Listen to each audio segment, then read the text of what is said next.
All right, let's do my worst Bob Dylan impression.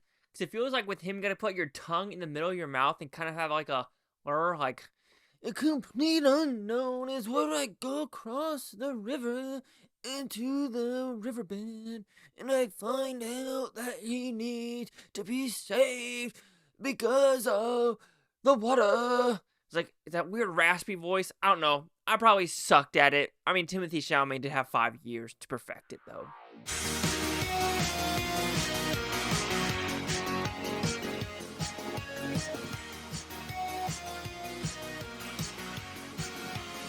Chase Lehocky here with the Blue Futon reviewing A Complete Unknown. So it's a pretty simple premise. This is Bob Dylan in his younger age. I would say from 61 to 65. It really doesn't say when it starts. You kind of get the timeline of like, the 1961, isn't 61 missile crisis with Cuba, the assassination of JFK, Malcolm X assassination, and you do have little Newport festival, folklore festival, so you know like what 64, 65. Anywho, that's what I'm trying to get at. I'm going to say this is between him from between 20 and 25 and how he's become successful meeting a bunch of famous people like Johnny Cash and others. So did I like this film?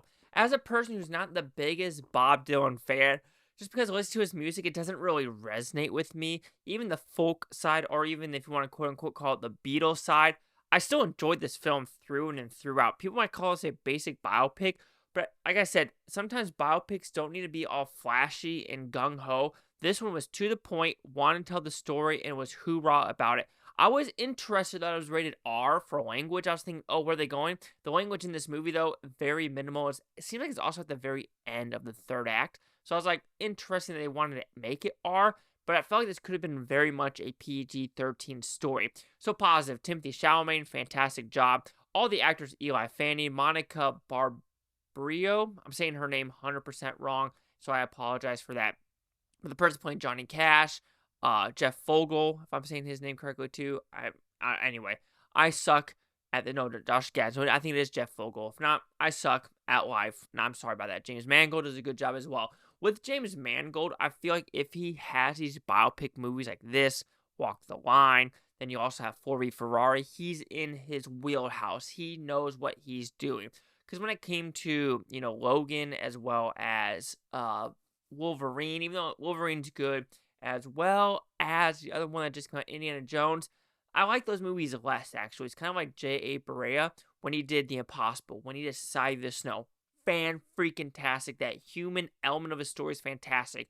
Monsters Calls, and you also have Jurassic World Fallen Kingdom. That's where he kind of hinders. But when James Mangold is in this wheelhouse, fantastic. Oh, Edward Norton, also a good job in this film.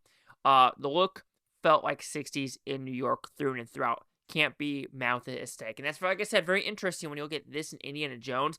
It's kind of in the same era, but Indiana Jones are glossy and flossy and just look way too bright and fake. Yes, even though there was some good amount of realism, like especially with that car chase, it was good, but looking at this, maybe it's the gritty cinematography that made it look like less CGI was part of it. Of course, CGI is when they're in the Newport, Rhode Island concert and you have the crowds from I Can See. I understand that. But it really was a good looking film. The writing had nothing really wrong with it. It was enough for, I think, Bob Dylan fans to enjoy it, as well as people that are not so much Bob Dylan fans to be like, oh, where did he actually come from? Yes, could it have gone a little bit deeper into his family? Sorry about that. As well as what happened in his past? I think so, because even though it does say in the trailer where his real name isn't Bob Dylan, it's like Zimmerman or something like that, like Robert Zimmerman.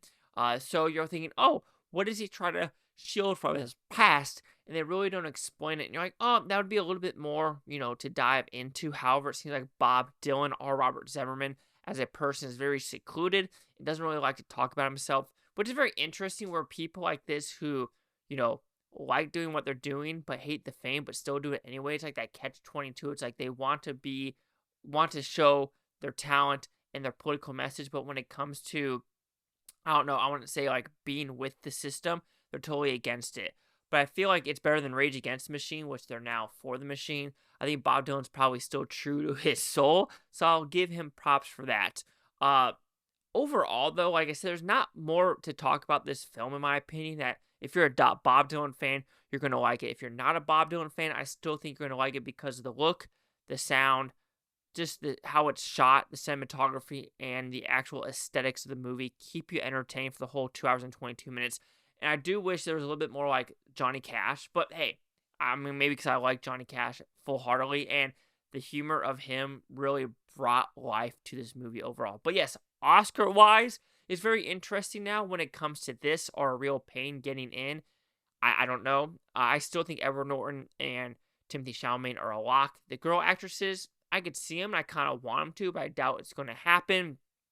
Sound, fantastic. It's kind of weird when you pay attention to the sound in this movie, especially when like they're just walking on the stage, like the wooden planks really are popping. And I really like that where you get the real aesthetic is like, of course, you get the drums and the fantastic sound of music, but the background sound effects of going on stage or the car or people are really interesting and fun. But yes, I highly recommend Complete Unknown because it really shined light to this person, Bob Dylan, and it just was a fun freaking film.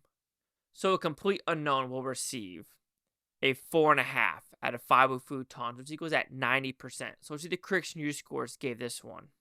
So we have critics a 79% with 177 of them, audience score 96% with over 1,000. Critic consensus: charged by Timothée Chalamet's electric performances, ballad of Bob Dylan might not get under the enigmatic artist's skin, but it will make you feel like you spent time in his company.